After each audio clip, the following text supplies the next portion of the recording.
आज 15 मई 2026 है, दिन है फ्राइडे का। अब जो मार्केट है वो खुलेगा मंडे को। यह वीडियो सिर्फ एजुकेशनल पर्पज है, ना मैं कोई भी स्टॉक खरीदने की सलाह देता हूँ और ना ही बेचने की। मैं आज बात करने वाला हूँ एक गेमिंग कंपनी के बारे में, नज़ारा टेक्नोलॉजी। ये कंपनी एक गेमिंग कंपनी है और स्पोर्ट्स मीडिया प्लेटफॉर्म है इंडिया में। और आज इस कंपनी ने 12% का रिटर्न निकाल के दिया। इसका रीजन ये बताया जा रहा है कि एक ब्लॉक डील हुई है टिरोधा के जो मालिक हैं निखिल कामत और जो मौजूदा शेयर होल्डर्स हैं अक्साना स्टेट के बीच में। इन्होंने एक ब्लॉक डील की है जिसकी वजह से आज इस कंपनी ने ऐसा रिटर्न निकाल के दिया। आज के दिन 12% का रिटर्न निकाल के दिया इस कंपनी ने। बात करें इस कंपनी के शेयर प्राइस की, तो आज इस कंपनी का शेयर प्राइस है 298 रुपीज़ 10 पैसे का। और आज इस कंपनी ने 12% का रिटर्न निकाल के दिया। लेकिन मैं हमेशा कहता हूँ कि आप लॉन्ग टर्म रिटर्न को देखें, तभी अपना पैसा किसी भी कंपनी में लगाएं। एक साल को देखूं तो गिरावट साफ देखने को मिली। बहुत ज़्यादा तो नहीं गिरा, लेकिन गिरा। इस कंपनी के शेयर में गिरावट रही 2.73% की। यानी आज से ठीक एक साल पहले इस कंपनी का शेयर प्राइस था 314 रुपये का, जो आज के दिन है 298 रुपीज़ 10 पैसे का। ये तो बात रही एक साल की। यदि मैं इस कंपनी के लॉन्ग टर्म रिटर्न को देखूं तो 5 साल में इस कंपनी ने सिर्फ 41.87% का रिटर्न निकाल के दिया। यानी आज से ठीक 5 साल पहले इस कंपनी का शेयर प्राइस था 211 रुपये का, जो आज के दिन है 298 रुपीज़ 10 पैसे का। तो लॉन्ग टर्म में एक साल में तो निराश किया, लेकिन लॉन्ग टर्म में भी इस कंपनी ने वैसा रिटर्न निकाल के नहीं दिया जैसा एक शेयर होल्डर्स को इस कंपनी से उम्मीद थी। आज इस कंपनी ने 12% का रिटर्न निकाल के दिया। इसका रीजन ये है कि एक ब्लॉक डील हुई है टिरोधा के निखिल कामत और जो मौजूदा शेयर होल्डर है अक्साना स्टेट के बीच में, जिसकी वजह से आज इस कंपनी ने ऐसा रिटर्न निकाल के दिया।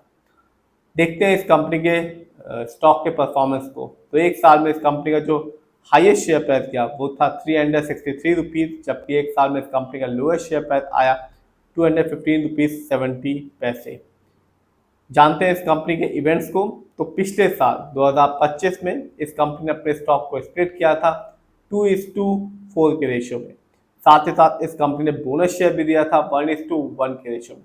तो पिछले साल तो इस कंपनी ने अपने शेयर होल्डर्स को एक अच्छा खासा फ्री में शेयर दिए थे। देखते हैं इस कंपनी के फंडामेंटल्स को। तो जो कंपनी का मार्केट कैप है वो है 9,865 करोड़ का। ये कंपनी मिड कैप की है क्योंकि मार्केट कैप 5,000 करोड़ के ऊपर का है और 20,000 करोड़ के नीचे का। पीबी रेशियो 2.84 है। शेयर मार्केट में एक अच्छा पीबी रेशियो कहलाता है 1 या तो बिलो 3। इंडस्ट्री पी 121.09 है, बहुत ज़्यादा है। शेयर मार्केट में एक अच्छा इंडस्ट्री पी कहलाता है 20 से लेकर 25 के बीच में। ये बताता है कि जो कंपनी का जो स्टॉक है मार्केट में कैसा परफॉर्म करता है। क्या वो बहुत महंगा तो नहीं हो गया, क्या वो बहुत ज़्यादा सस्ता तो नहीं है शेयर मार्केट में। डेट टू इक्विटी 0.06 है। आप देख सकते हैं इस कंपनी पर लोन कर्ज नाक के बराबर है। आरओई 27.81 है, बहुत ही अच्छा। शेयर मार्केट में एक अच्छा आरओई कहलाता है 15% से लेकर 20% के बीच में। ये बताता है कि जो कंपनी है वो शेयर होल्डर्स के पैसे को कैसे इस्तेमाल कर रही है। यदि हाई आरओई होता है तो बताता है कंपनी शेयर होल्डर्स के पैसे को सही से इस्तेमाल कर रही है, जिससे आगे चल के फ्यूचर में अच्छा रिटर्न देखने को मिलेगा।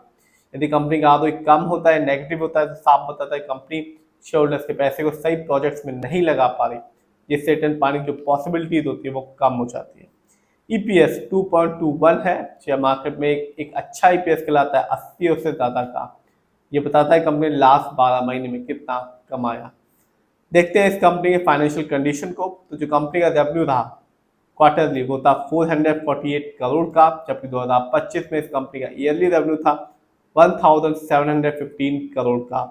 प्रॉफिट क्वार्टर यानी मार्च क्वार्टर में इस कंपनी जो प्रॉफिट था वो था 56 करोड़ का, जबकि 2025 में इस कंपनी का ईयरली प्रॉफिट था 63 करोड़ का।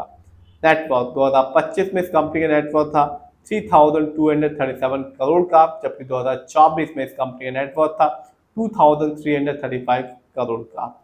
जानते हैं इस कंपनी के शेयर होल्डिंग पैटर्न को। तो रिटेलर्स यानी कि हम लोग का पैसा इस कंपनी में सबसे ज़्यादा लगा हुआ है। रिटेलर्स की होल्डिंग है 46.81% की, जबकि प्रमोटर यानी कि इस कंपनी के ओनर्स उनका पैसा इस कंपनी में लगा हुआ है 35.46% का। FII यानी कि विदेशी निवेशक जिनका पैसा इस कंपनी में लगा हुआ है 1.57% का। म्यूचुअल फंड जिनका पैसा इस कंपनी में लगा हुआ है 1.64% का, जबकि DII जिनका पैसा इस कंपनी में लगा हुआ है 0.53% का। तो बात करूँ रिटर्न की, तो आज तो इस कंपनी ने एक अच्छा रिटर्न निकाल के दिया, लेकिन लॉन्ग टर्म में इस कंपनी ने निराश किया और आज इस कंपनी ने इसलिए रिटर्न निकाल के दिया 12% का, क्योंकि एक ब्लॉक डील हुई है जिसकी वजह से इस कंपनी ने अपने शेयर होल्डर्स को आज के दिन एक अच्छा रिटर्न निकाल के दिया है। फिर भी आप जिसमें भी पैसा लगाएं, खुद रिसर्च करें, एनालाइज करें, अपने फाइनेंशियल एडवाइजर की राय लें, तभी अपने पैसे को शेयर मार्केट में लगाएं।